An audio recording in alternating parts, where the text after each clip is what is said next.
Good afternoon, and welcome to yet another extremely topical and timely Met webinar. We are really delighted today to have both Khaled Abu Toameh and Dan Diker. Dan Diker is a senior fellow and longtime director of the Counter Political Warfare Project at the Jerusalem Center for Security and Foreign Policy, which used to be the Jerusalem Center for Public Affairs. He has been a Secretary General of the World Jewish Congress and a research fellow for the International Institute for Counterterrorism at Reichman University, formerly the IDC in Herzliya. Dan has written 6 books exposing apartheid anti-Semitism. Khaled Abu Toameh is a senior fellow at the Jerusalem Center for Security and Foreign Affairs. And many, many, many people throughout the world have been very well acquainted with Khaled's outstanding writing. He has been a sharp critic of the Oslo Accord since day one, and has been following the incitement to hate and to kill in the UNRWA textbooks, among many, many other things. I know that by now you have written tens, if not hundreds of thousands of articles, Khaled, and I have always enjoyed reading you. I'd like to start with an open-ended question, and we'll make this a discussion. It's been 31 years since the signing of the Oslo Accords. What sorts of lessons do you think have been learned by Israel, and what sorts of lessons do you think have been learned by the international community? Khaled, Dan, anybody want to take us? Thank you. Well, Sarah, I've had my very strong opinions about the Oslo Accords almost from day one, actually, even before they were signed. And I remember people back then were asking me, people in Israel, what do you think about the Oslo Accords? And I told them, look, maybe the idea of the Oslo Accords is not that bad. It's the idea that Israel would allow Palestinians to run their own schools and hospitals and have their own small police force, and that's not a bad idea. I mean, there's no reason why a Jew should be running the schools and hospitals of the Palestinians in Gaza. There's no reason why Israeli policemen should be dealing with civilian or criminal issues in Gaza. So the idea of disengaging from the Palestinian population and handing civilian control over the Palestinian population was not that bad. And back then, I mean, when Israel signed the Oslo Accords, the Israelis had very good intentions. It came on the heels of the first Intifada, the first Palestinian uprising. The Israeli public was tired because of the uprising of the Intifada. The international community was pressing Israel, find a solution, give these Palestinians something. So, people in Israel said, okay, let's give it a try. So I have no problem with the idea of Israel handing civilian control over to the Palestinians, even, limited security control, which is a police force. And by the way, that's what Oslo was about, giving the Palestinians a strong police force so that they can enforce law and order in their own communities. And when we heard back then that, there was going to be a police force, the first thing that comes to mind is blue uniformed policemen who will patrol the streets of Ramallah and, deal with crime and fight drugs and possibly even prevent, terrorist attacks against Israel. So the idea was good. My problem is with the partner meaning the PLO. Now, the idea was that you bring the PLO to the West Bank and Gaza, and then you have the PLO gradually replace Israel in managing the affairs of the Palestinians. Now, I said back then that I personally, as someone who knows the PLO very well, I don't trust the PLO. And I don't trust Yasser Arafat. And I don't think Arafat is sincere about, making peace with Israel. And I warned many of my Israeli friends, and I said, listen, this is not a way to make peace, by dumping Yasser Arafat in the West Bank and Gaza together with 70 or 80,000 PLO fighters who are called security officers. I mean, I don't think that's a way to make peace. But back then, everyone was in a state of euphoria. You could not criticize the Oslo Accords. And if you did, people would say, oh, you're anti-peace. Oh, you're not giving peace a chance. So everyone was willing to give, the Oslo Accords a chance. Now, the rest is history. Yasser Arafat came to the West Bank and Gaza. Instead of preparing his people for statehood, Arafat established a very corrupt regime. Instead of investing the billions of dollars that he received from the international community for the welfare of his people, most of the money went missing. I mean, we all know that a lot of it went into secret bank accounts and into the coffers of the senior Palestinian officials. Instead of enforcing law and order, we got anarchy and lawlessness under Yasser Arafat. I mean, the Palestinian security forces were not real security forces. They operated more as militias.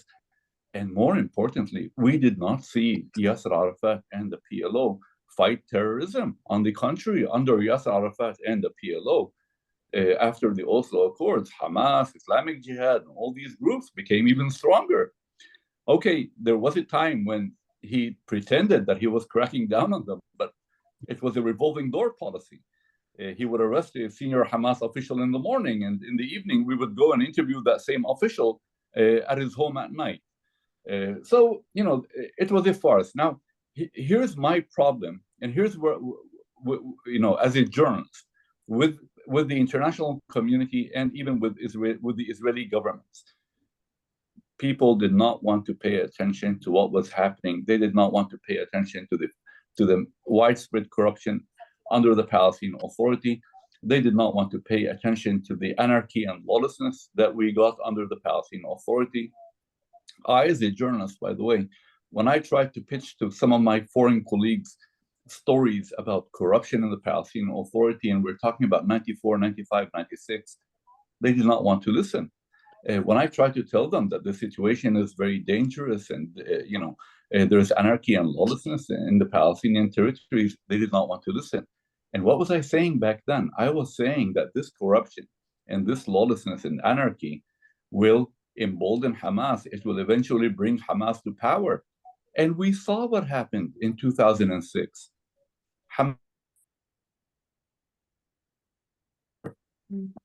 When we had the Palestinian parliamentary elections, Hamas ran in that election under the banner of change and reform.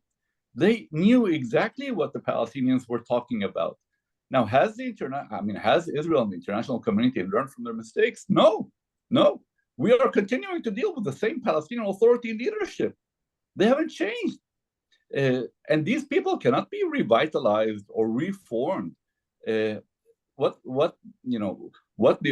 we need is a complete overhaul of the Palestinian leadership, of the Palestinian Authority. It's time to revise this whole idea that you can bring the PLO into the West Bank and Gaza and rely on them to protect you, to prevent terrorist attacks against Israel. They're not going to do it, and they will not do it in the future.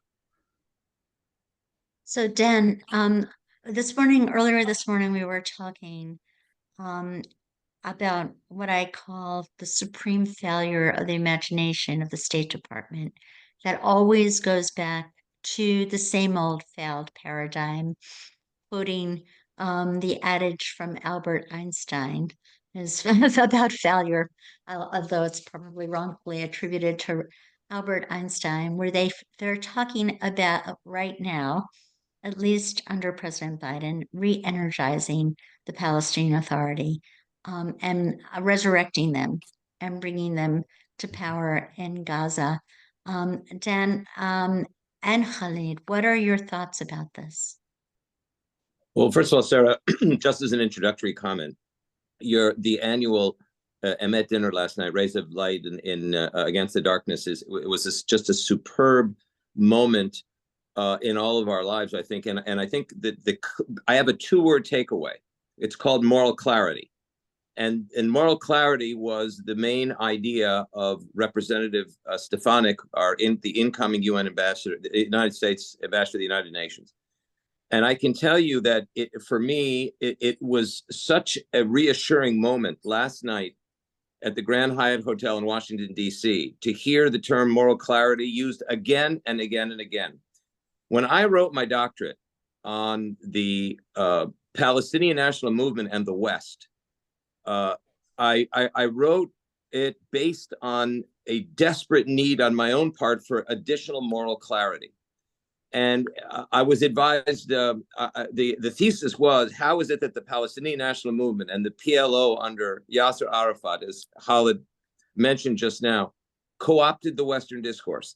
How was it since 1970, since 1970, when they were a self-declared third world terror organization, together with North Vietnam and the Cubans, in 2024 have essentially, together with the Hamas, or competing with the Hamas, have inverted Israel's legitimacy to become an apartheid genocidal entity in the minds of so many in the United States. It's an absolute incredible case study in international relations. Now, when I was fortunate enough to become the president of the Jerusalem Center for Public Affairs following Ambassador Dori Gold 2 years ago, and we refocused our mission, which is why Khaled Toameh and Dan Diker are on this Zoom webinar with you together, is that we understood, as Khaled and I have been colleagues, both in the media, the news, and in the think tank, do tank world for so many years, that there are so many Arabs and Jews in the Middle East, particularly after the Abraham Accords, that understand that the regional approach to stability, security, and prosperity is the correct approach, and the failed approach was the Oslo approach that platformed this thing called the Palestinian problem, the Palestinian issue, the need for a Palestinian state as the central grievance in the Middle East. That was a thesis that was proved on October 7th to be completely failed understanding. Many people on this webinar understood that it was failed many years ago. October 7th proved beyond any shred of a doubt that the Oslo concept, which was empowering, mainstreaming, and legitimizing the PLO, was actually the poisonous pathway that led to October the 7th. Just a couple of additional points. How did that happen? What Oslo did in legitimizing and mainstreaming a terror organization called the Palestine Liberation Organization, from the river to the sea, Palestine will be free. That was Arafat and Abu Mahmoud Abbas's line, and it continues to be the line. So that didn't just begin at Columbia and Harvard. That began in 1964, when the first PLO charter emerged, and the first PLO chairman, Ahmed Shukeri, said, the predecessor, Yasser Arafat, and you can go and read this online, jihad. They talked about jihad. And the Oslo process empowered this Palestinian Authority, which is, of course, just the laundered version of the PLO, to engage in Nazi and Soviet-style conspiracy theories, engage in pay for slay, incentivizing young Palestinian men and women to murder Israelis, to engage in mass incentivization, incitement to murder Israelis. It allowed them to mobilize the United Nations and its agencies, the International Court of Justice, associated agencies, the ICC, International Criminal Court, and others, to delegitimize and dehumanize Israel. So you have this process for many, many years that climaxed on October 7th. And it's just a classic case of what the State Department continued to push. But Israel had come, I would say, 10, 15 years ago, to the understanding after the Al-Aqsa Intifada that we had gone down the wrong path. And what we're doing at Jerusalem Center for Foreign Affairs, together with you and other like-minded people, is we have to change the approach. Stability is possible, security is possible, but it has to adopt the regional approach, not what they call the Palestiner or Palestinian issue first. Like Khaled said, we have to completely change the modeling of our approach to the Palestinian issue. because that is what helped lead to October 7th. And now it's a moment for moral clarity for all of us. And that includes changing the narrative on Israel and the Jews and the whole Middle East, Arabs and Jews working together, regional first. And if the Palestinians want to join a regional security, stability, and prosperity program, they're welcome. And if they don't, they do so at their peril. Okay, so many of our Sunni Arab neighbors and allies through the Abraham Accords, or potential allies like Saudi Arabia, seem to feel that the road to peace runs through Ramallah, that first a Palestinian state and then peace. How peace with Israel? How would you respond to this? Well, I want to hear Khaled's view here as well, but I can say that for many years, it's the road to peace has run through the Ramallah. Now the road to peace is dependent on two things. One, Israel as the strong horse, to quote Ibn Khaldun of the 14th century, the Arab Muslim historian and political theorist. Israel today is seen, in our view, as the strong horse in the Middle East, certainly since the pager operation and the elimination of the Hamas and Hezbollah command structures, including their leadership, and the extraordinary counterattack by Israel against the Iranian regime, taking out all of their anti-aircraft and their air defenses, exposing them completely. This is unprecedented in terms of the level of conflict in the Middle East, but Israel as the strong horse will lead to peace. Israel as the strong horse, with America as the perceived strong horse, with the recent elections and the election of President Trump, are perceived as the strong horse. These are very, very important in the Arab world. Peace does not run through Ramallah. Peace with strength, which is the theme of the incoming administration, which is absolutely true in terms of Arab Muslim culture. Peace comes through strength. And therefore, the regional approach, which means Israel as an anchor of strength, power, moderation, freedom, and stability, that is what will stabilize. That is what will stabilize the region. And the complete inversion of that idea, which is that peace runs through Ramallah, has proven to be an abject failure, and it's a national security danger to the United States and the Western alliance. Lee, do you have a response to this? Sarah, there are some Arab countries that would disagree with the idea that peace runs through Ramallah. Ask Egypt, ask Jordan, ask the United Arab Emirates, ask Bahrain, Sudan, Morocco. These are countries that decided that they're not going to let the Palestinians hijack them. They're not going to let the Palestinians hold them hostage. These are countries that decided to move on. These are countries that told the Palestinians, listen, we've helped you for more than 70 years. We've given you a lot of money. We've been very supportive of you. You guys can't even get your act together. You guys are very corrupt. You guys don't even know what you want. You don't know how to handle things. So we have decided, the Arab countries have decided to move on. We have decided to liberate ourselves from your clutches, from being hostage to the Palestinian issue. And this is exactly what the Abraham Accords were about. And that's why the Palestinian Authority and Hamas, of course, were furious when the Arabs signed the Abraham Accords. And I believe that Saudi Arabia, despite its talk about a Palestinian state, will also join the Abraham Accords sooner or later. Okay, now they're saying that they will do it only if there's a Palestinian state, but this is mere lip service. They're not going to. Yes. The Arab world already understands that the Palestinian leadership is a total failure, that the Palestinian leadership is actually acting against the interests of its own people. The Arab world understands that if the Palestinians really wanted a state, they could have had one a very long time ago. But the Palestinians have chosen not to have a state next to Israel. Many people want a state instead of Israel, and that's the major problem. Sarah, it has to be said, as I think many people in the webinar understand, either intuitively or empirically, that the Palestinian state idea is exactly what triggered, enabled, and empowered October the 7th.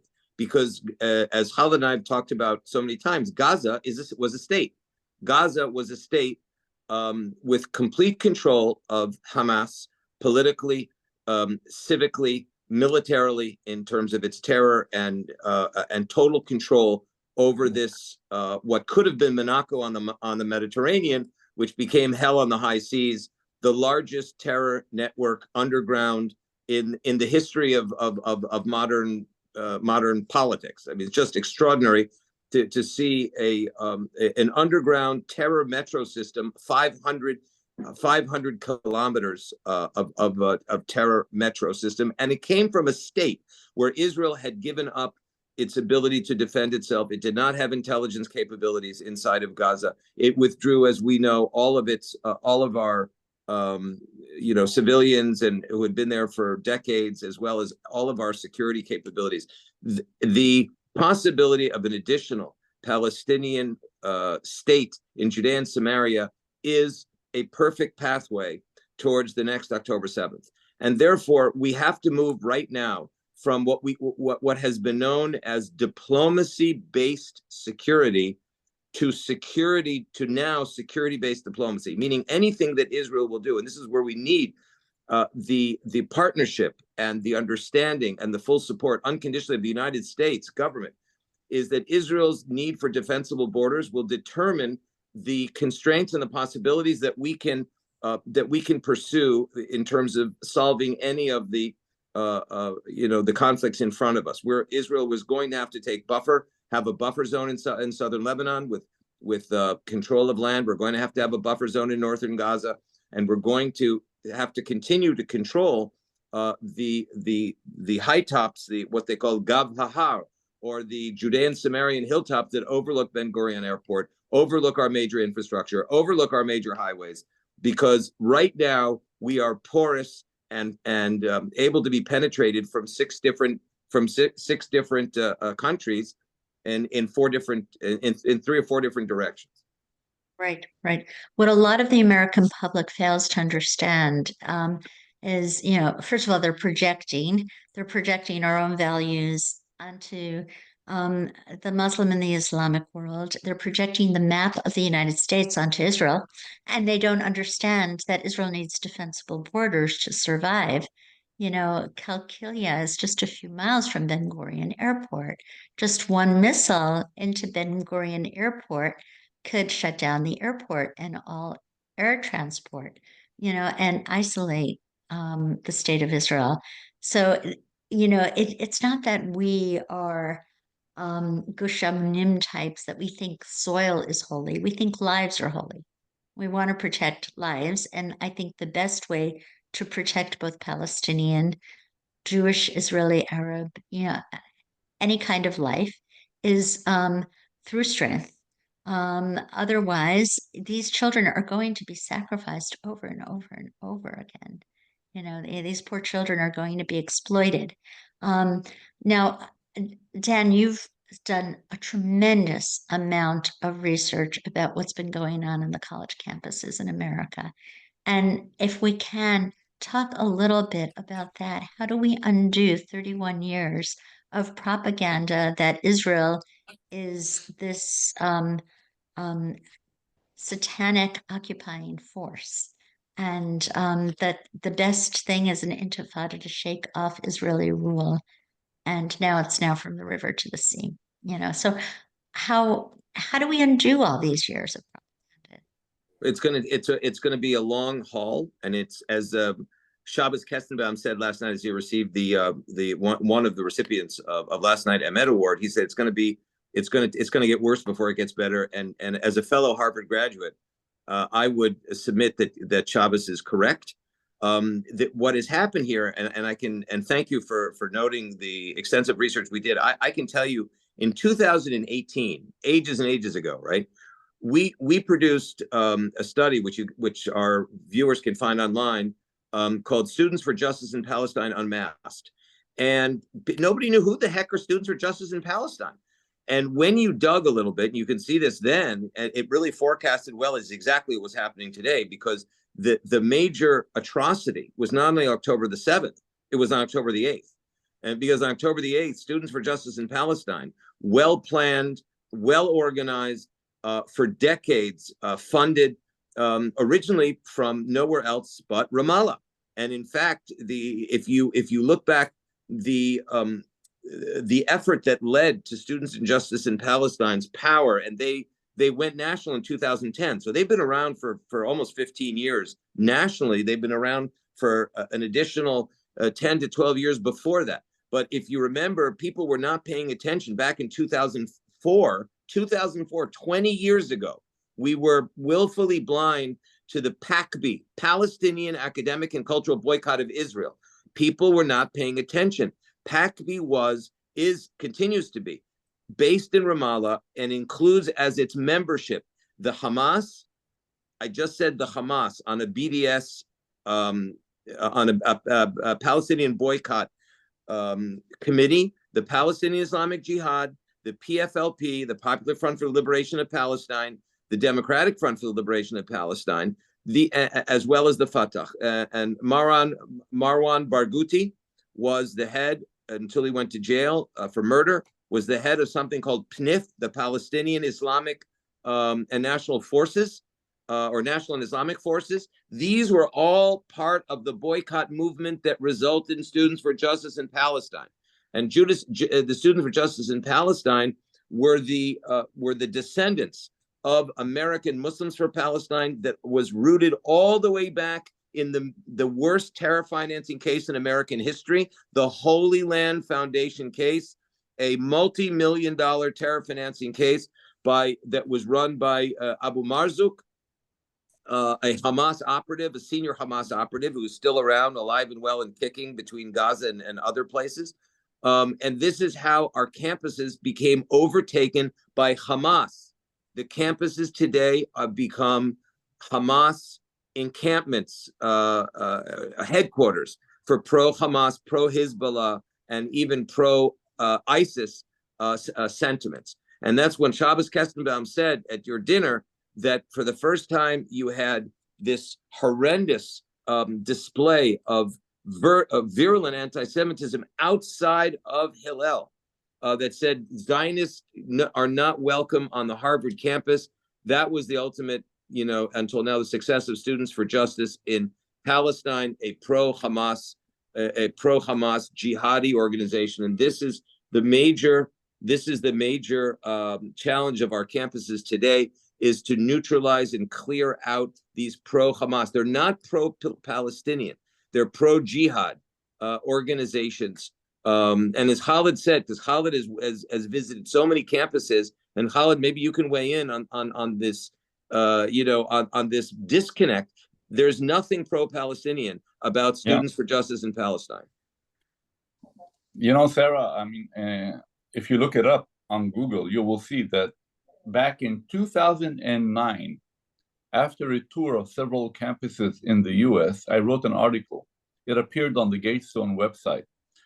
And it basically summed up my what I call traumatic experiences on the campuses in the US. I was invited to speak there for the first time in my life. I was not really aware of what was happening. Some people saw that I was a reporter writing for the Jerusalem Post, writing for other newspapers and on the Palestinians. So they decided to invite me to the campuses. Now, when I arrived there, what I saw was people who called themselves the pro-Palestinian camp. And at the beginning, I welcomed them and I said, wow, this is wonderful. But then I asked them, what are your messages? And all I heard from them was that, Israel is a racist, apartheid, genocidal, murderous country. Israel's a Zionist. And I asked them, excuse me, this sounds more like anti-Israel than pro-Palestine. What makes you pro-Palestinian? Hiding at a university campus and spewing hatred against Israel does not make you pro-Palestine. You are just Israel haters, or you are Jew haters. And I also asked them, excuse me, are you guys Palestinians by any chance? Only to discover that probably 95%, if not more of them, were not even Palestinians.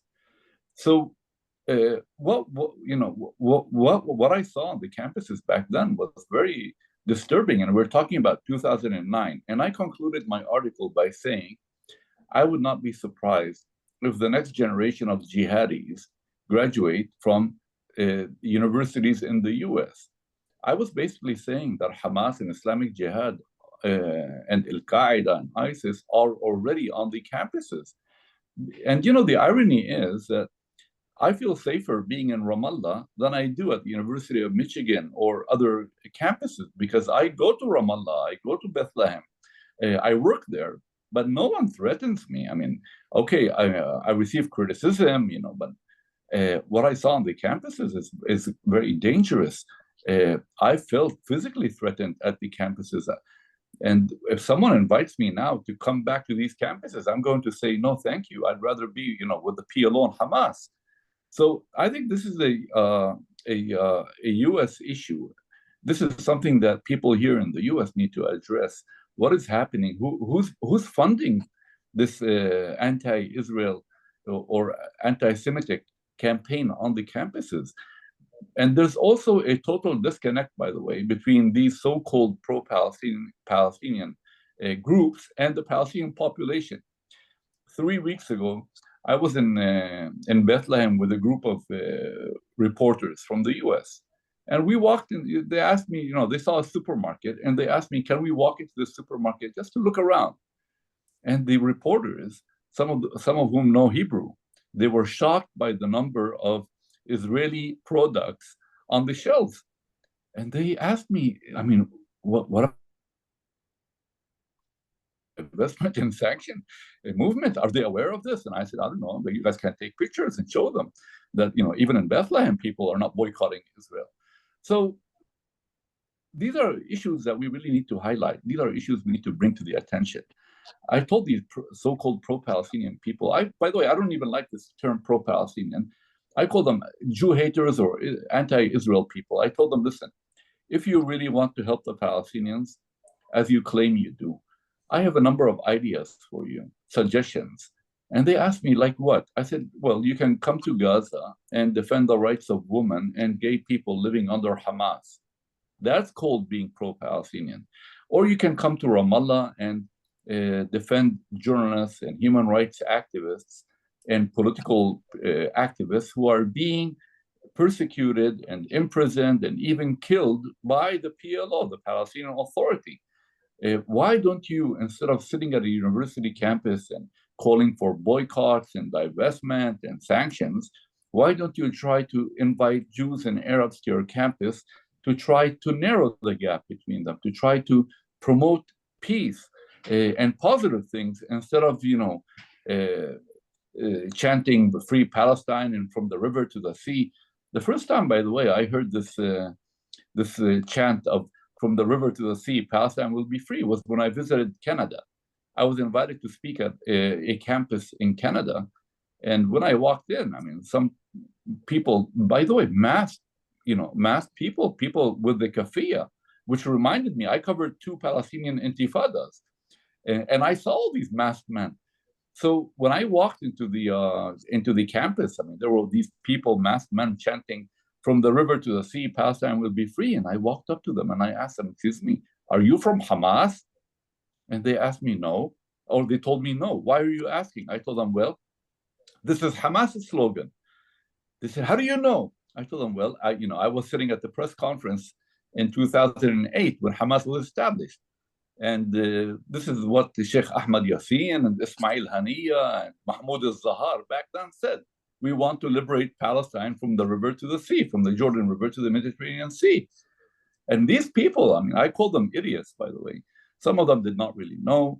I'm talking about the anti-Israel people on the campuses. Some of them said, oh, okay. But what's disturbing is that there are people on the campuses who are not there to criticize Israel. It's okay to criticize Israel, by the way. But these people are not there to criticize Israel. These people, as I discovered, and I've talked to many of them, they don't believe in Israel's right to exist. They see Israel's presence in that part of the world as a problem. And with people like that, you cannot have any kind of a discussion, any kind of a debate, because they are not different from Hamas. Right.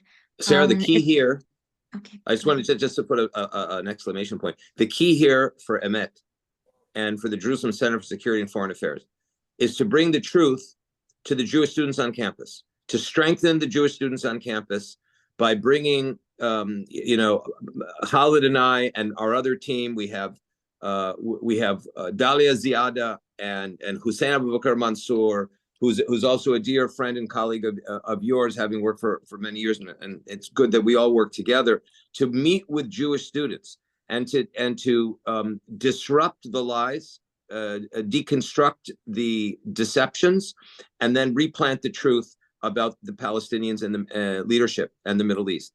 Now, I think that that's the most important achievable goal that we can have, because the larger campaign to win back the campuses is, as Ken Marcus said, who was at your wonderful dinner, you've got to enforce Title VI of the 1964 Civil Rights Movement. We've got to enforce, as Elise Stefanik said last night at the dinner, we've got to enforce codes of conduct, which is how she succeeded in getting two university presidents fired because they don't have moral clarity on and enforcing their own code of conduct. But that's the bigger plan. What we can do right now is to embrace the Jewish students with the truth and have them re-understand exactly the things that we're saying here on this webinar, because there's a tremendous amount of confusion about, the role of the PLO, the role of the Palestinians. What is it? Pro-Hamas, pro-Palestinian, Israel genocide, all of this propaganda, we have to completely deconstruct and reconstruct the truth. Right, right. The massive deception of hiding behind a liberation movement and borrowing the terms of liberation and the intersectionality, with other liberation movements has caught on. And what is so sad, I mean, my sister's at Harvard, and she was telling me, and her husband's a professor there. She was telling me that the posters that were put up before the spring break last year were all gotten a hold of by the other side, and they wrote fake news. And for little Kafir Bibas and Ariel Bibas, they wrote not beheaded yet. I mean, this is pure hatred. Who would want to behead little children like this? I think Khalid is right. This is not just a liberation movement for part of the land. This is to liberate all of the land that Israel is on. It's pure hatred. Otherwise, why glorify the beheading, the murder, the rape, the torture, the burning in ovens of children? It's like, why glorify these heinous, wretched acts? There is no moral clarity anymore. Well, And so there's one word. right. Let's add one word to what you're saying.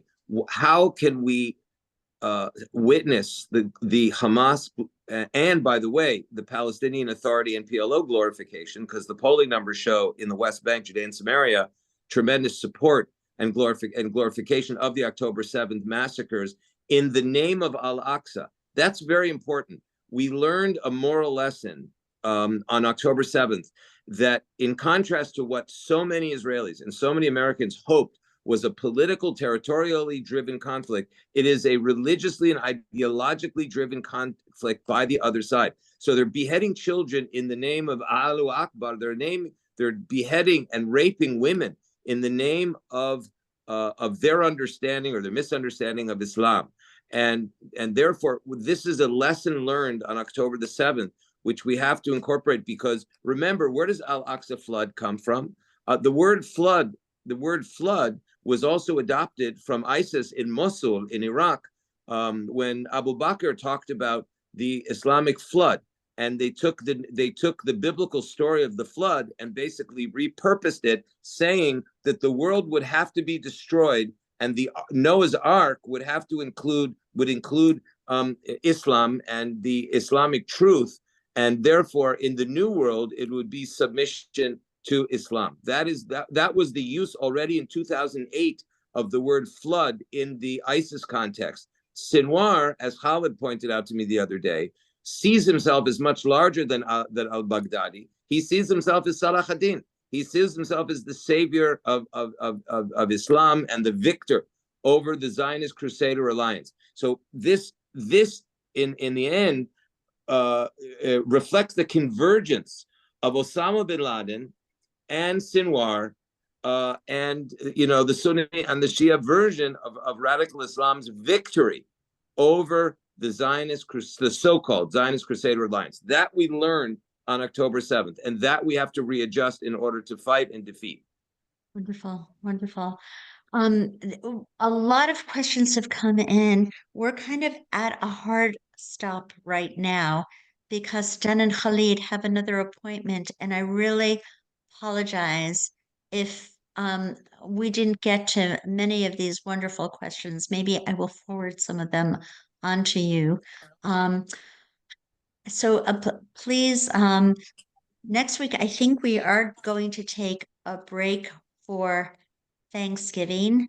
And then we are going to be meeting on December 4th with Behnam Ben Taleblu, and we didn't even discuss the war that Israel has been fighting on 7 fronts, whether or not a fatigue factor has set in, how long Israel can continue, whether the October 26th attack has really taken out some of the weapons that Iran was going to use to attack the Jewish state. There are so many other questions that I can ask you about 1701, about Amos Hochstein's plan, whether or not it was any different from 1701. But I think you, Dan, hit upon something very, very important when you said Israel has to defend its own borders by itself. And we made that mistake with UNIFIL and with the Lebanese armed forces and with depending on the PA to enforce the law. And hopefully in the 31 years since Oslo, we'll have learned this lesson. I thank you all so much. And just one other thing before I forget. Senator Bernie Sanders has 3 pieces of legislation right now that are being voted on to stop all arms sales to Israel.